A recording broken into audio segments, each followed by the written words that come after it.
परम पूज्य स्वामी जी महाराज,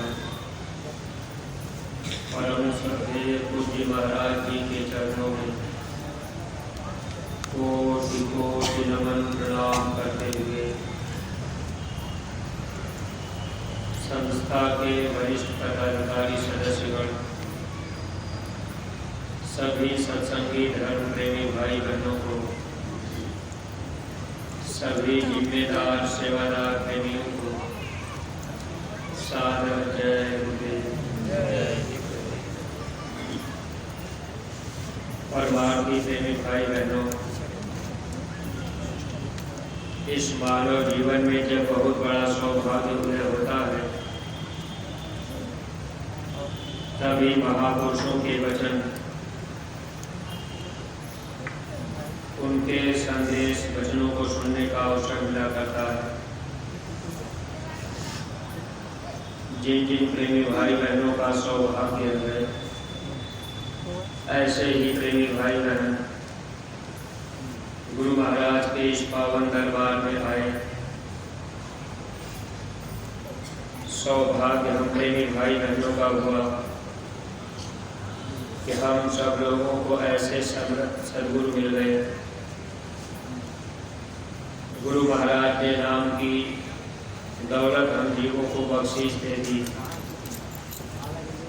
गुरुदेव सच्चे नाम का आधार न होता तो मुझसा पापियों का भी उद्धार न होता। हम कौन है, कहाँ से आए, कौन है लाया, किसने मुझे संसार में लाकर के बसाया, इस भेद का मालूम मुझे साल न होता। अगर गुरु महाराज न मिलते तो हम लोग भी अपने आप को न जान पाते कि हम कौन है, कहाँ से आए हैं, फिर कहाँ जाना होगा। गुरु महाराज के मिल जाने के बाद वह नाम की दौलत हम जीवों को मिल गई, जिसका जिक्र महापुरुषों ने किताबों में किया था। वैसे तो इस धरती पर भगवान के अनंतों नाम होते हैं। महापुरुषों ने लिखा था, कोटि नाम संसार में ताते मुक्ति न होए, आदि नाम जो गुप्त जपै बूझे बिरला कोय। वह आदि नाम जिसका जाप भी चिल्ला करके नहीं हुआ करता, वह भेद, वह नाम तब मिलता है जब जीवन में सच्चे महापुरुष मिल जाते हैं। इसीलिए महापुरुषों ने लिखा था, नाम तो है संतन आधीना, संत बिना कोई नाम न चीन्हा। नाम संतों के अधीन होता है। जब संत मिल जाते हैं तभी नाम मिलता है। अगर नाम किताबों में या बाजारों में बिकता होता तो फिर इस धरती पर महापुरुषों को आने की जरूरत नहीं थी। लेकिन प्रेमी भाई बहनों, अगर इतिहास देखा जाए तो इस धरती पर महापुरुष बराबर आते रहे। कबीर साहब, रैदास जी, गोस्वामी जी महाराज, दादू दयाल दरिया, भीखा सहजोबाई, मीराबाई, यारी साहब, बुल्ला साहब, बाबा जय गुरुदेव जी महाराज, इस धरती पर महापुरुष इसीलिए आते रहे ताकि हम जीवों को सच्चा नाम मिल जाए।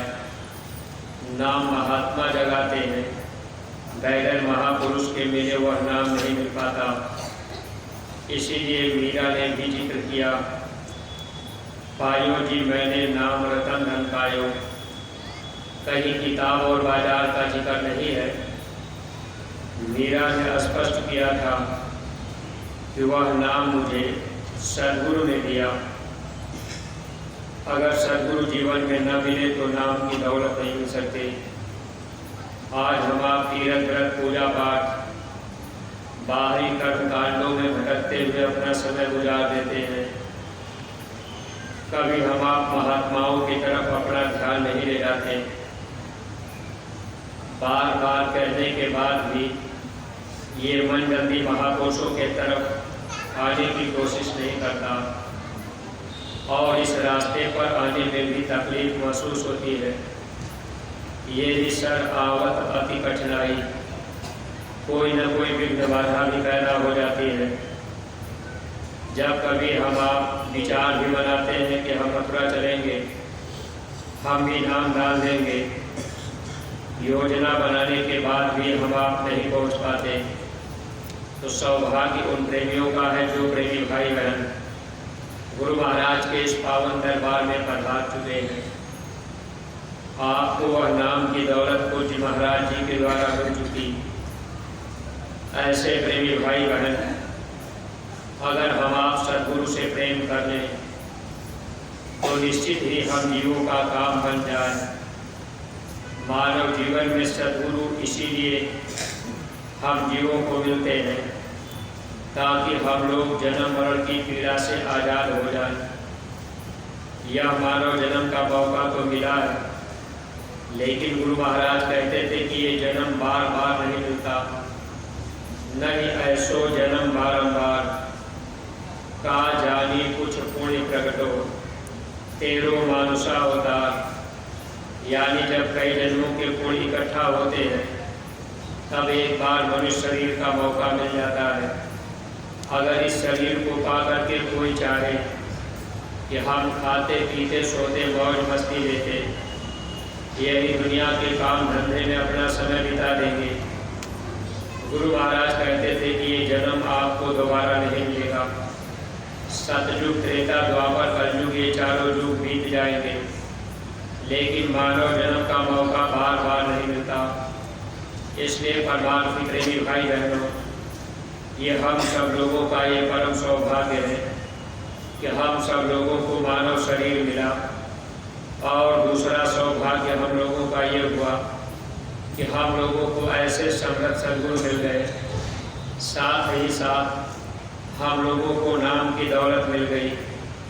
अगर उस नाम की दौलत को पा करके हम सब लोग नाम की कमाई में लग जाए तो निश्चित ही ये मानव जीवन हम लोगों का सार्थक हो जाएगा।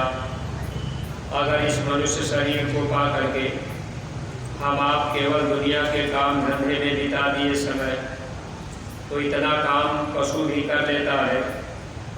पशु भी अपना पेट भर लेता, बच्चा पैदा कर लेता, पशु भी कहीं न कहीं रह लेता। अगर ये मानव जन्म पा करके बस यही 3 काम करते रहे तो ये मानव जीवन पशुओं के समान जा रहा। मनुष्य शरीर का असली काम यही था कि हम आप इस मनुष्य मंदिर में बैठ करके जीते जी परमात्मा को प्राप्त कर लें, जीते जी हम आप परलोक चले जाएं। यही बात गोस्वामी जी महाराज ने जिक्र किया था। यह मनुष्य शरीर साधन धाम मोक्ष के द्वारा पाई नजे परलोक सवारा। यह मनुष्य शरीर परलोक पाने के लिए मिला हुआ है, लेकिन परलोक में आने जाने वाले कोई ऐसे जानकार महापुरुष मिल जाएंगे जो परलोक में आते और जाते होंगे। वही महापुरुष इस भेद को बता पाते।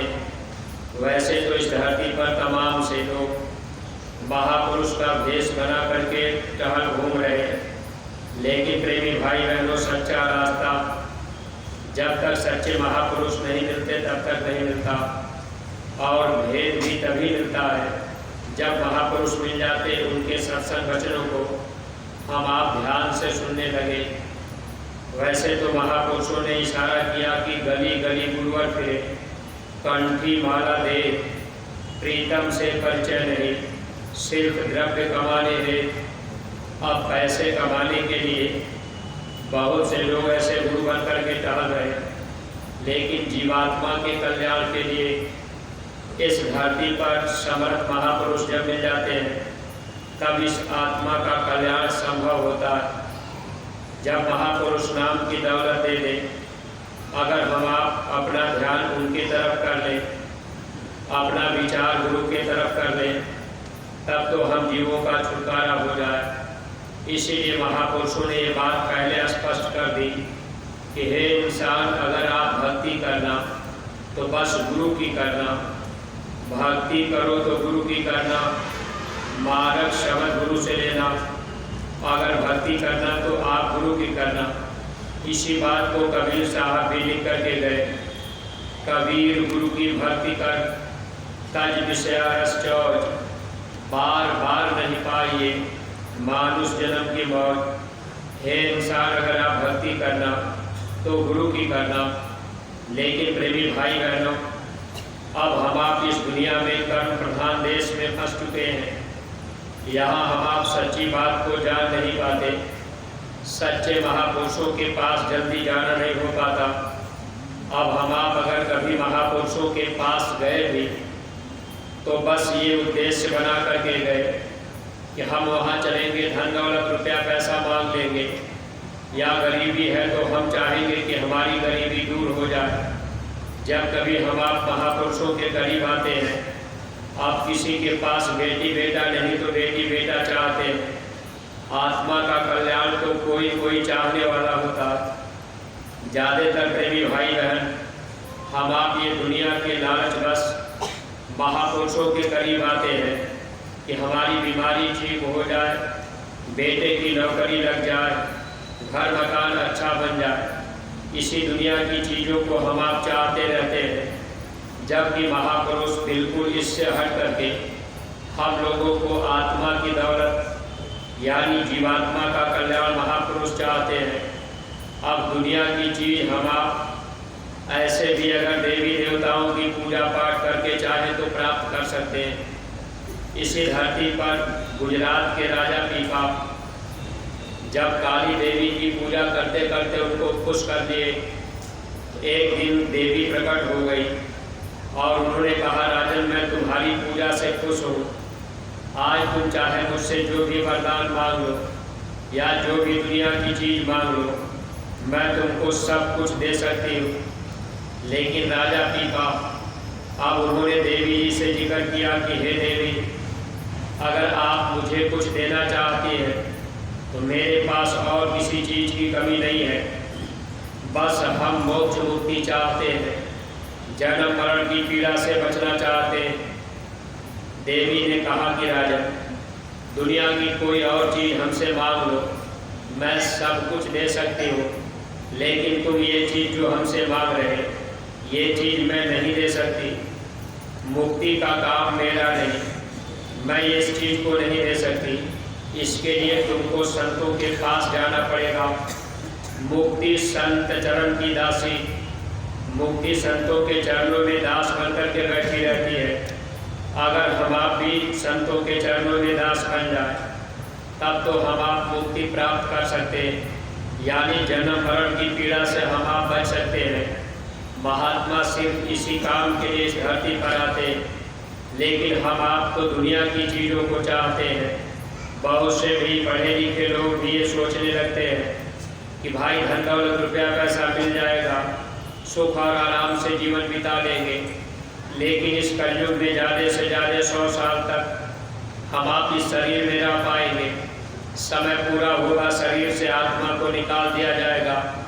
जब ही शरीर से आत्मा निकल गई, नाम और मान सम्मान खत्म हो गया। अगर अभी शरीर से आत्मा चली जाए, कोई डॉक्टर है, कोई मास्टर है, लोग कहेंगे कि मास्टर साहब चले गए, डॉक्टर साहब चले गए। शरीर बड़ा है, शरीर को कोई डॉक्टर और मास्टर नहीं कहता। जीवात्मा चली गई तो नाम चला गया, मान सम्मान चला गया, पद प्रतिष्ठा भी चली गई। इसलिए प्रेमी भाई बहनों, जब जब महापुरुष इस धरती पर आते हैं तो महापुरुष बस आत्मा को देखते हैं, आत्मा की भलाई के लिए महात्मा नाम की दौलत देते हैं। और उसी के साथ साथ अगर हम आप आत्म कल्याण के लिए रास्ते पर चल पड़े तो हम लोगों को दुनिया की चीज़ भी मिलती जाती है। स्वामी जी महाराज सत्संग में कभी कभी सुनाया करते थे कि बच्चे तुम मेरे पास आते हो, धन दौलत रुपया पैसा बेटी बेटा मांगते हो कि हमारी ये बीमारी ठीक हो जाए, हम आराम से सुख से रहे, मकान अच्छा बन जाए। गुरु महाराज ने कहा ये तो सब माया का साजो सामान है, और इस चीज़ को अगर आपने मान लिया तो ज़्यादा दिन तक ये आपके साथ में नहीं रहेगी। जब शरीर छूटेगा तो ये धन भी छूट जाएगा। गुरु महाराज प्रेमियों को समझाते रहते थे कि बच्चे अगर आप महात्माओं के करीब आ गए तो आप उनसे ऐसी चीज़ मांग लो जिससे आप हमेशा हमेशा के लिए सुखी और आज़ाद हो जाओ। अब ये चीज़ तो महात्मा देना चाहते हैं, लेकिन हम आप यही दुनिया की चीज़ चाहते हैं। बस बीमारी परेशानी तकलीफ ठीक हो जाए। अब हम आप फिर कहने लगते हैं कि भाई हम वहाँ गए, हमारी बीमारी खत्म हो गई, बाधा खत्म हो गई। वैसे प्रेमी भाई बहनों, गुरु महाराज ये बात बताया करते थे कि जो भी लोग यहाँ आते हैं, 4 आना लाभ सबको हर तकलीफ़ों में मिलता है। किसी भी तरह का तकलीफ हम लोगों को अगर है तो उसमें 4 आना लाभ तो जरूर मिलता है। और गुरु महाराज कहते थे कि अगर एक बार में मैं सबकी बीमारी दूर कर दूंगा तो दोबारा मेरे पास कोई आएगा नहीं। स्वामी जी कहते थे कि जब आप आते जाते रहोगे, आपको बीमारी परेशानी तकलीफ़ों में भी लाभ मिलता रहेगा। इसी के साथ साथ महात्मा हम जीवों का भी कल्याण करना चाहते हैं, यानी शारीरिक सुख भी मिल जाएगा और आत्मा का भी सुख हम आप भोग लेंगे, यानी आत्मा भी सुखी हो जाएगी, जन्म मरण के पीड़ा से बच जाएगी। लेकिन अगर हम आप आए एक बार, आप सोचें कि हमारी बीमारी चली जाए, थोड़ा बहुत आराम हुआ, बीमारी पूरी ठीक नहीं हुई, दोबारा हम आप लौट के नहीं आए, तो प्रेमी भाई बहनों नुकसान दोनों तरह से जाता है। इसलिए गुरु महाराज कहा करते थे, बच्चे आप आते जाते रहना, आते जाते रहेंगे तो लाभ हम लोगों को मिल जाएगा। धीरे धीरे सत्संग के वचन हम आप सुनते रहेंगे, आत्मा का कल्याण कैसे होगा धीरे धीरे जानकारी हो जाएगी। जब हम आप कर्म के विधान को जान जाएंगे कि यहाँ अच्छा और बुरा जो भी कर्म हम आप करेंगे, इस कर्म की सजा हम जीवों को भोगनी पड़ेगी। कर्म को देवी देवता भगवान माफ़ करेंगे नहीं, महात्मा कर्म को माफ़ करते हैं। माफ़ी का दरबार संतों का हुआ करता है। इसीलिए महापुरुषों ने ये वचन पहले फरमा भी दिया था ताकि हम लोग पढ़ करके समझ भी जाएंगे। फकीरों ने भी इशारा किया है कि हे इंसान, आप अपने वक्त में समय के कामिल मुर्शिद की तलाश कर लेना, कामिल मुर्शिद के चरणों में सिजदा करो, माफ़ी तेरे गुनाहों की हो जाएगी। अगर समय के सच्चे महापुरुष मिल गए तब उनके चरणों में अगर हम आप पड़ गए तो महात्मा गुनाहों को भी माफ़ कर देते हैं और जीवात्माओं को निजघर पहुंचा देते हैं। लेकिन प्रेमी भाई बहनों, जब तक हम आप महापुरुष से प्रेम नहीं करेंगे तब तक हम जीवों का यहाँ से छुटकारा नहीं हो पाता। अब हम आप प्रेम जल्दी इसलिए नहीं कर पाते, जैसे जो भी प्रेमी भाई बहन हम आप गुरु महाराज के दरबार में आए तो इसके पहले भी हमारी आपकी आस्था और भक्ति कहीं न कहीं लगी थी। कहीं हम आप देवी देवता की पूजा पाठ करते थे, कहीं हम आप गीता रामायण को पढ़ते थे, कहीं हम आप तीर्थ व्रत मंदिर मस्जिद में आते जाते थे, कहीं न कहीं हम लोगों की आस्था लगी हुई थी। लेकिन देखिए, महापुरुष जब इस धरती पर मिल जाते हैं तो हम प्रेमी भाई बहनों को वचनों को पकड़ना चाहिए। जब जीवन में गुरु मिल जाए तो बस गुरु की पूजा में ही सबकी पूजा हो जाती है। गुरु पूजा में सबकी पूजा, जस समुद्र और नदी समूजा, जैसे सभी नदियां जाकर के समुद्र में मिल जाती, अगर समुद्र की पूजा हो गई तो सब नदियों की भी पूजा हो गई, अलग अलग नदी की पूजा करने की जरूरत नहीं पड़ेगी। ऐसे ही गुरु मूल होते हैं। जैसे पेड़ की जड़ में आपने पानी अगर डाल दिया तो ये पानी टहनियों के द्वारा पत्तों तक पहुंच जाएगा। अब पत्तों के ऊपर पानी छिड़कने की जरूरत नहीं पड़ेगी। ऐसे ही मानव जीवन में अगर सद्गुरु मिल जाए तो सद्गुरु भी मूल होते हैं। अगर वो मिल गए तो उनकी पूजा हम आप करने लगे तो फिर अलग से देवी देवता की पूजा पाठ करने की जरूरत नहीं होती, अलग से तीर्थ व्रत हमको आपको करने की जरूरत नहीं होती। और वैसे जो भी हम आप तीर्थ व्रत पूजा पाठ बाहर में करते हैं, ये काल भगवान ने हम जीवों को रोकने के लिए बनाया ताकि ये जीव इसी में फंसे रहेंगे, ये महात्माओं के पास नहीं जाएंगे, इनका ध्यान अंदर की तरफ नहीं जाएगा, ये सुमिरन ध्यान भजन का रास्ता नहीं पाएंगे और ऐसे ही बाहर बाहर भटकते रह जाएंगे। फिर इनको नरकों और 84 में हम सजा देंगे।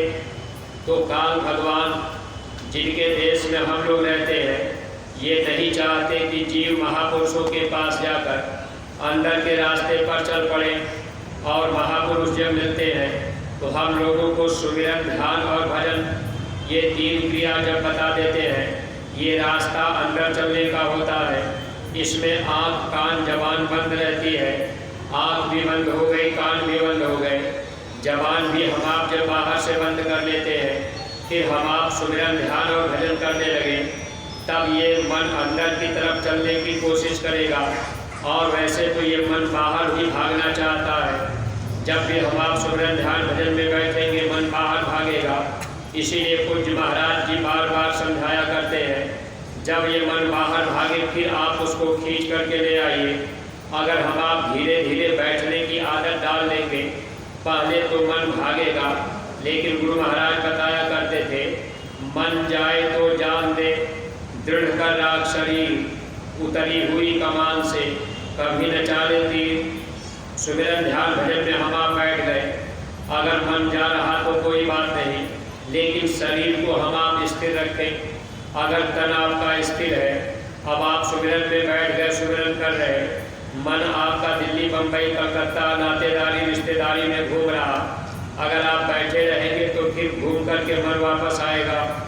जैसे समुद्र में जहाज के ऊपर पक्षी बैठ जाता है और फिर वो उड़ के अगर कहीं गया तो कहीं जगह नहीं मिलती, फिर वो वापस जहाज पर ही आके बैठता है। ऐसे ये मन तो बाहर भागने का काम करेगा, लेकिन अगर हम आप भी उठ गए, कहे सोचेंगे कि भाई मन नहीं लग रहा तो क्या बैठे, अगर हम आप गुरु की बात को नहीं पकड़े, मन भागा तो हम आप भी उठ गए, तब हम आप धोखा खाएंगे।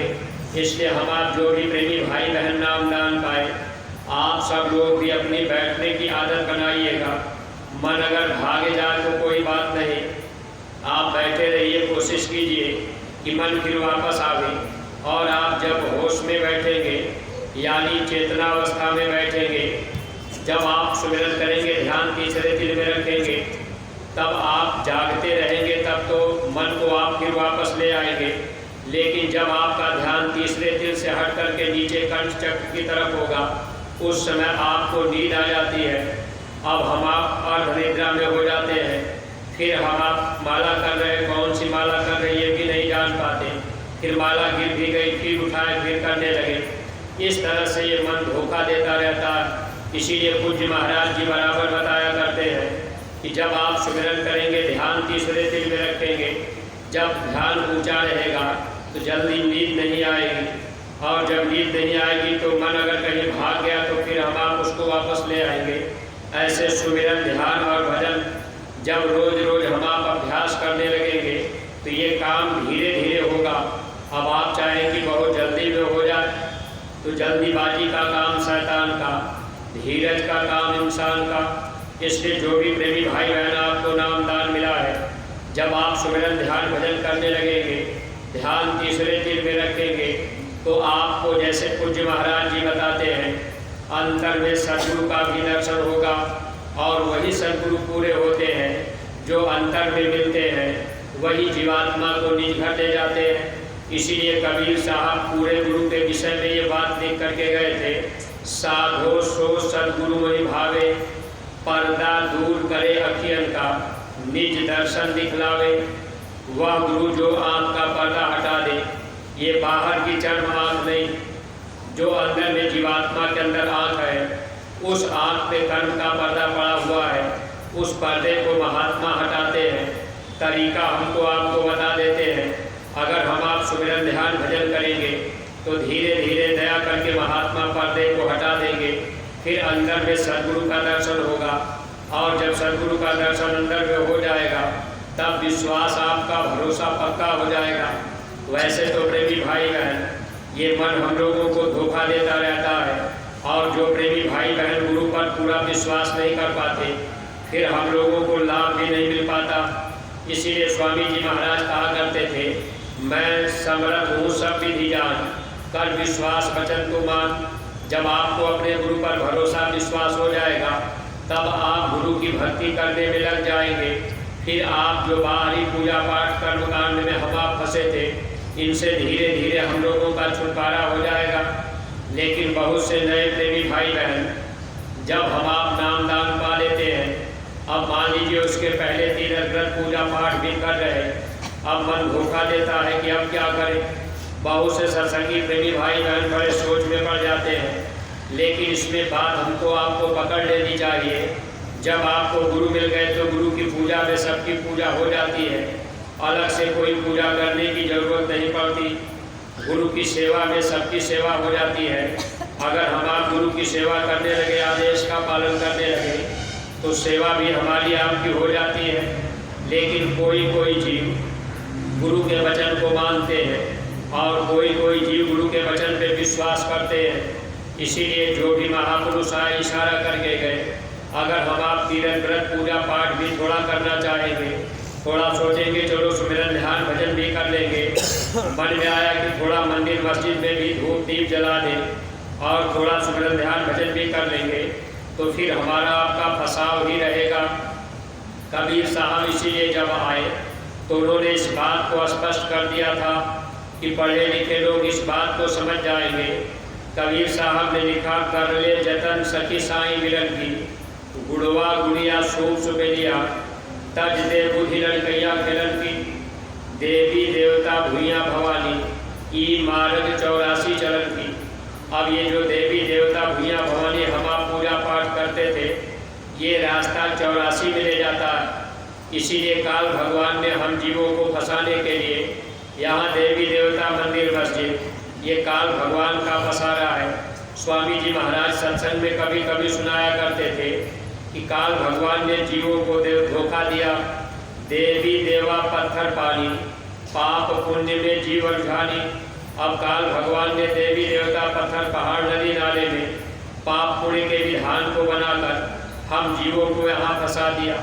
अब यहाँ से छुटकारा तब होगा जब हमको आपको गुरु मिल जाए, नाम मिल जाए और हम आप भरोसा विश्वास करके सुमिरन ध्यान और भजन करने लगे। जैसे गुरु दरबार से आदेश मिले, जैसे पूज्य महाराज जी का आदेश हो, उस आदेश के तहत हम आप चलने लगे। अगर हम आप गुरु आज्ञा में रहने लगे तब तो प्रेमी भाई बहनों हम लोगों को लाभ जल्दी मिल जाए, लेकिन ये मन धोखा देता रहता है। एक बार स्वामी जी महाराज से एक सत्संगी प्रेमी सवाल किए, नाम दान मिल गया। उसके पहले वो देवी देवता की पूजा पाठ किया करते थे। जब लौट के गए सुमिरन ध्यान भजन भी करने लगे, थोड़ा बहुत पूजा पाठ भी कर लिया करते थे।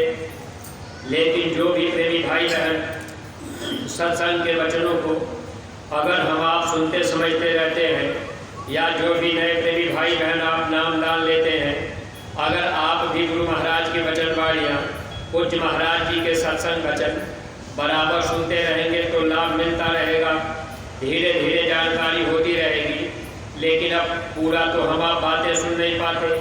भाई एक बार किसी तरह से आए, नाम दान ले लिए, फिर हम आप इधर उधर तीरथ व्रत पूजा पाठ मंदिर मस्जिद बाहर घूमते रहे, फिर अपने घर परिवार में गए। अब साल बीत गया, फिर वापस जल्दी नहीं आ पाए, फिर वचन बाणी तो हम आप सुन नहीं पाते। इसलिए दूरदर्शी आवाज़ नामक पत्रिका जो अपने मथुरा आश्रम से प्रकाशित की गई, आप जो भी नए प्रेमी भाई बहन जब आप सदस्य बन जाएंगे, पत्रिका को अपने घर मंगाते रहेंगे, गुरु महाराज के वचन वाणियाँ आपको उसमें पढ़ने के लिए मिलती रहेंगी और आपको वचन याद रहेगा तो आप बचते रहेंगे। इसलिए नए प्रेमी भाई बहन आप भी सदस्य बन करके चाहे तो उस पत्रिका को अपने घर में मंगाते रहे तो आपको लाभ मिलता रहेगा, संदेश मिलता रहेगा। अब वो सत्संगी प्रेमी नामदान तो ले लिए थे, दोबारा जब मथुरा लौट करके आए, अब उनके मन में शंका थी। मन कभी कहता था चलो देवी देवता की भी पूजा पाठ करते रहेंगे और गुरु महाराज की भी पूजा पाठ सुमिरन ध्यान भजन करते रहेंगे। अब ये चीज़ मन में उनके अंदर कभी कभी संकल्प विकल्प हुआ करता था। फिर स्वामी जी महाराज से प्रेमी सवाल किए कि गुरु महाराज देवी देवताओं की पूजा पाठ अगर उनकी भी पूजा पाठ करते रहे, सुमिरन ध्यान भजन करते रहे तो इससे कोई दिक्कत है? देखिए, महापुरुष कभी अशुभ शब्द का प्रयोग नहीं करते, क्योंकि ये काल भगवान की सृष्टि है और महापुरुष सर्वसमर्थ होते हैं। सारी सृष्टि सारा का सारा उन्हीं का है। अब वो फिर हम जीवों को रास्ता तो सच्चा सत्संग में सुना देते, बता देते, बातें महात्मा सत्संग के द्वारा हर तरह की बातें बता देते। अगर हम आप वचनों को ध्यान से सुनते रहेंगे तो समझ लेंगे। स्वामी जी महाराज अब वो सत्संगी प्रेमी से कहने लगे कि बच्चे एक बात तुम बताओ, अगर तुम बाजार में बैठे हो, तुम्हारी औरत दूसरे आदमी के साथ में बाजार में घूम रही हो और तुम अपनी आंखों से देख रहे कि मेरी औरत दूसरे आदमी के साथ घूम रही। स्वामी जी ने पूछा, बच्चा तुमको कैसा लगेगा? कहने लगे, हुजूर बुरा लगेगा। स्वामी जी महाराज ने कहा, जब सद्गुरु नाम दान दे देते हैं, नाम का सिंदूर जीव को डाल देते हैं, उसी दिन से जीवात्माएं पत्नी बन जाती है और सद्गुरु स्वामी बन जाते हैं, मालिक बन जाते हैं, यानी पति बन जाते हैं। इसीलिए कबीर साहब ये बात लिख करके गए कि हे इंसान, जब जीवन में सद्गुरु मिल जाए वही जीवात्मा के सच्चे स्वामी, सच्चे मालिक, सच्चे पति होते हैं। फिर आप दूसरे की तरफ मत देखना। कबीर साहब लिखे, पति की ओर निहारिए औरन से क्या काम, सभी देवता छोड़कर जपिए गुरु का नाम। हे इंसान, जब आपको सद्गुरु मिल जाए तो बस आप उनकी तरफ ही देखना और जो नाम बता दे उसी नाम का जाप, सुमिरन, ध्यान और भजन जैसे तरीका बतावे वैसे आप करते रहना। फिर सभी देवता छोड़कर जपिए गुरु का नाम। अब फिर हमको आपको समझना चाहिए था, लेकिन हम आप कबीर वाणी पढ़ते रहते हैं, सुनते रहते हैं, विचार तो हम आप कर नहीं पाते। स्वामी जी महाराज ने कहा, बच्चे जब महापुरुष नाम दान दे देते हैं, जिस दिन महात्मा नाम दान देते हैं, शब्द भेदी महापुरुष उन जीवों के अंग संग बराबर रहते हैं। नाम दान देने के बाद महात्मा हम लोगों के अंग संग बराबर रहते हैं। शब्द स्वरूपी संग है, कभी न होते दूर। धीरज रखियो चित्त में दिखेगा सतनूर। गुरु महाराज ये बात बराबर बताया करते थे। गुरु हर जीवों के अंग संग रहते हैं। अगर हम आप गुरु भी कर लिए, रास्ता भी पा लिए, फिर हम आप तीर्थ व्रत पूजा पाठ, अब हम आप गिरजाघर, मंदिर, मस्जिद इधर घूम रहे, फिर प्रेमी भाई बहनों गुरु को कैसा लगेगा, ये बात आपको विचार करना है। अगर आप अपनी जीवात्मा का कल्याण चाह रहे हैं तो आप भरोसा और विश्वास पूरा गुरु पर रखिए और अपने मन को चारों तरफ से हटाकर जैसे रास्ता महापुरुष बताए उस पर चलते रहेंगे, तब ये जीवन सार्थक बन जाएगा। और परमार्थी प्रेमी भाई बहनों, नाम दान पाने के बाद अपने को हमेशा ध्यान रखिएगा कि आप शाकाहारी सदाचारी, कहीं आप ऐसे जगह मान लीजिए नातेदारी रिश्तेदारी में भी गए, अब आपके रिश्तेदार शराब पीते, मांस खाते, अब और किसी तरह का आहार वो करते, मान लीजिए आप अब उनके घर में भी खाना पानी किए, तो इससे साधन भजन में बाधा पड़ती है। इसीलिए महापुरुषों ने ये बात लिखा था, मांस आहारी मानवा प्रत्यक्ष राक्षस अंग, इनकी संगत मत करो परस भजन में भंग। यानी जो लोग मांस और शराब खाने पीने लग गए, फिर हम आप अगर उनका साथ करेंगे तो उनका असर हम लोगों के ऊपर होगा। इसलिए हमेशा अपने को बचाना चाहिए। अपना खान पान अगर हम आप ठीक रखेंगे, अगर हम आप शाकाहारी सदाचारी बन गए और हम आप फिर सुमिरन ध्यान भजन करने लगे, खान पान का ध्यान रखने लगे, अब मान लीजिए आपका मन धोखा दिया, अब कोई नंबर 2 की कमाई करता हो और वो आपको अलूल जलूल कमाई करके खिलाना चाहे, अब आप सोचेंगे चलो हमको मुफ्त में मिल रहा, बिना पैसे का मिल रहा, अगर आप खाएंगे तो इसका असर बहुत बड़ा पड़ता है। इसके संत मत में साधना करने वाले प्रेमी भाई बहनों को ये ध्यान रखना चाहिए अपने खान पान का। आप जब अपने मेहनत और ईमानदारी की रोटी खाएंगे, आप अपने कमाई परिश्रम करके जब रोटी खाएंगे, फिर भजन करेंगे तो आपको लाभ मिलेगा। लेकिन अगर आप सोचेंगे चलो इधर उधर से लूट खसोट करके या कहीं झूठ साज बोल करके हम आप किसी का कुछ खा पी लिए, तो अपना ही नुकसान होगा। इसलिए अपने खान पान पर ध्यान रखिएगा। और देखिए, हम आप जो भी सत्संगी प्रेमी भाई बहन अगर नाम दान पा गए, अगर हम आप ये चाहते हैं कि हम लोग गुरु महाराज के वचनों को जन जन तक पहुँचाएँ और लोग भी गुरु महाराज के करीब आकर के रास्ता पा लें, इस काम में अगर आप थोड़ा अपना समय देंगे, यानी आप प्रचार प्रसार करेंगे, तो इसमें थोड़ा सा अपने व्यवहारिक जीवन में बदलाव ले आना पड़ेगा।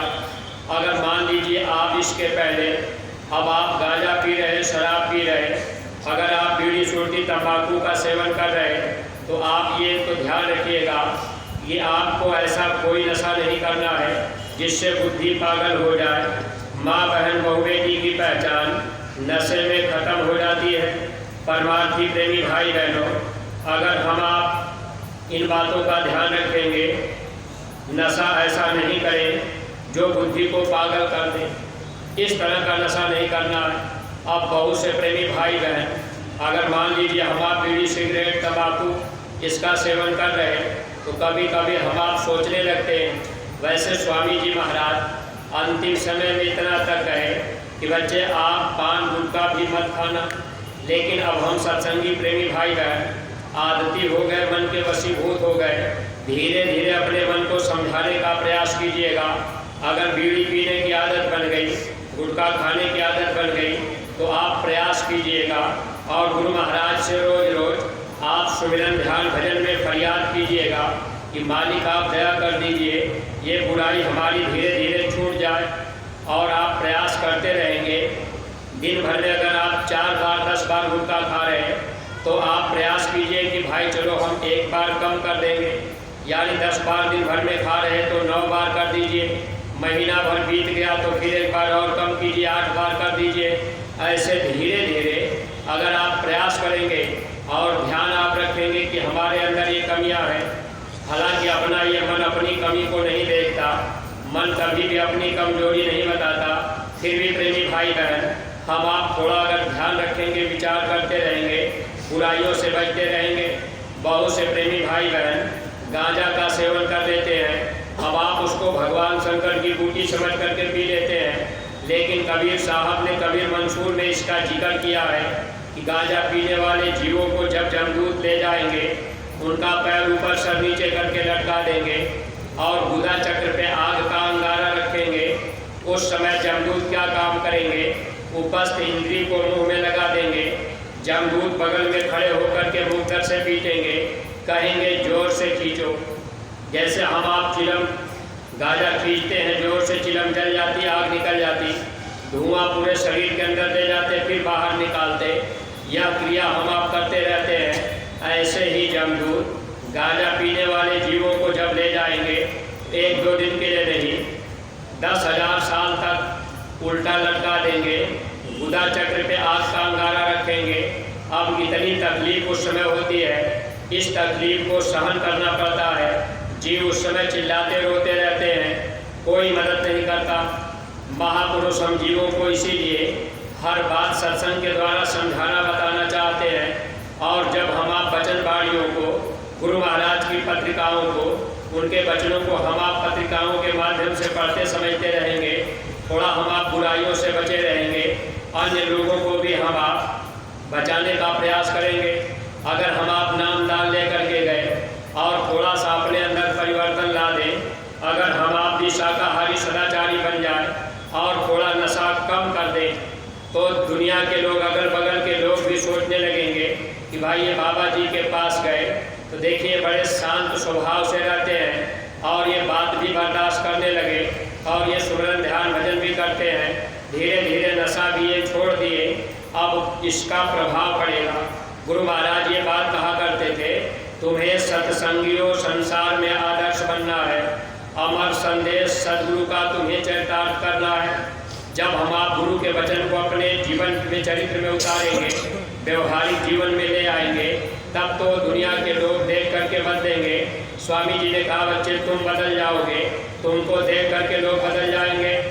अब हम आप 10 साल 20 साल सत्संग में आ रहे हैं, अब इतना समय बीत गया, बात बात में हम आप क्रोध कर लेते, थोड़ी थोड़ी बात हम आप बर्दाश्त नहीं कर पाते, 4 अंगुल जमीन के लिए हम आप कोर्ट कचहरी मुकदमे में खड़े हो जाते। तो प्रेमी भाई बहन, ये फिर हम आप गुरु महाराज के पास आने के बाद, सत्संग सुनने के बाद, फिर हम लोगों के अंदर बदलाव कहाँ आ पाया। ये मार्ग साधुता का है। साधु का मतलब जो बर्दाश्त करना सीखे। अगर हम आप बर्दाश्त करना नहीं सीख पाए तो फिर हम आप साधु कैसे बन पाए। कोई कपड़ा बदल करके साधु नहीं बनना है, बस हम आप अंदर से साधु बन जाए, विचार हमारे आपके अच्छे हो जाए। जब हम लोगों के अंदर ये भाव बन जाएगा कि भाई ये संसार आज नहीं तो कल छूटेगा, जिस मकान को आज हम लोग अपना मकान समझ रहे, 100 साल के बाद ये किसी दूसरे का होगा, 100 साल के पहले किसी और का रहा होगा। ऐसे ही प्रेमी भाई बहन धीरे धीरे सत्संग में आते रहेंगे, विचारों में परिवर्तन होता रहेगा। और विचार बदलते जाएंगे, फिर हम आप भी मानव जीवन का सच्चा लाभ यानी जीवात्मा निर्भर चली जाएगी, हमेशा के लिए सुखी और आज़ाद हो जाएंगे। गुरु को खुश करने के लिए बस गुरु का वचन मानना पड़ेगा। अगर हम आप गुटखा, तंबाकू, बीड़ी भी नहीं छोड़ पाए, अब हम आप सोच रहे कि हम सत्संगी हैं, तो फिर आखिर हम आप कब बदलेंगे? कभी एक समय हमारे आपके पास है, क्या हम आप कभी अपने मन को एकांत में करके विचार कर पा रहे हैं कि अच्छा मन, तुम गुटखा कब छोड़ोगे, पान कब छोड़ोगे, सिगरेट कब छोड़ोगे? समय तो बीतता ही जा रहा। इसलिए प्रेमी भाई बहन, धीरे धीरे हम आप गुरु महाराज से फरियाद करते चलें और कोशिश हम आप करें, तब तो हम आप बच सकते हैं। अगर हम आप कोशिश नहीं किए, बस ऐसे ही सोच रहे कि चलो हम भक्ति कर रहे, सेवा कर रहे, तो ये मन धोखा देता रहेगा। फिर हमको आपको जब अंतिम समय आएगा, धर्मराज के दरबार में जब हिसाब होगा, काल भगवान कहेंगे ये जीव तो आपकी बात माना ही नहीं, फिर सद्गुरु वहाँ चुप हो जाएंगे। गुरु महाराज ने कहा काल आपको फिर सजा दे देगा। इसलिए प्रेमी भाई बहनों, अपने अपने को ही सुधारना है, अपने अपने को बचाना है। सत्संग सुधरने का स्थान है। अगर सत्संग में आकर के हम आप नहीं सुधर पाए, तो फिर प्रेमी भाई बहनों नुकसान ही नुकसान। सत्संग में सुधरा नहीं, ताको बड़ा अभाग। जो जीव सत्संग में आकर के नहीं सुधर पाते, ऐसे जीवों को काल और बड़ी सजा देता है। और जो जीव सद्गुरु के पास नहीं आए, उनको जानकारी नहीं है, उनके तो कर्मों की माफ़ी है, लेकिन ज्ञान पाने के बाद, जानकारी के बाद अगर हम आप गलती करेंगे तो माफ़ी भी नहीं मिलती। इसलिए अपने को बचाने की ज़रूरत है और हम आप बराबर सत्संग वचनों को सुनते रहेंगे, तो कुछ न कुछ लाभ हम प्रेमी भाई बहनों को मिलता रहेगा। इन्हीं शब्दों के साथ में हम अपनी वाणी को विराम दे रहे हैं। देखिए, आपके दूसरी क्रिया का समय हो गया है। कोई बात अगर अटपटी लग गई हो तो आप लोग अपना छोटा भाई समझकर क्षमा कीजिएगा। सब लोग प्रेम के साथ मालिक के पावन नाम का उच्चारण करेंगे। जय गुरुदेव, जय गुरुदेव। नाम किसका? प्रभु का पावन नाम। बाबा जय गुरुदेव जी महाराज का कहना है, बाबा जय गुरुदेव जी महाराज की अर्जी है, पूज्य महाराज जी की प्रार्थना है।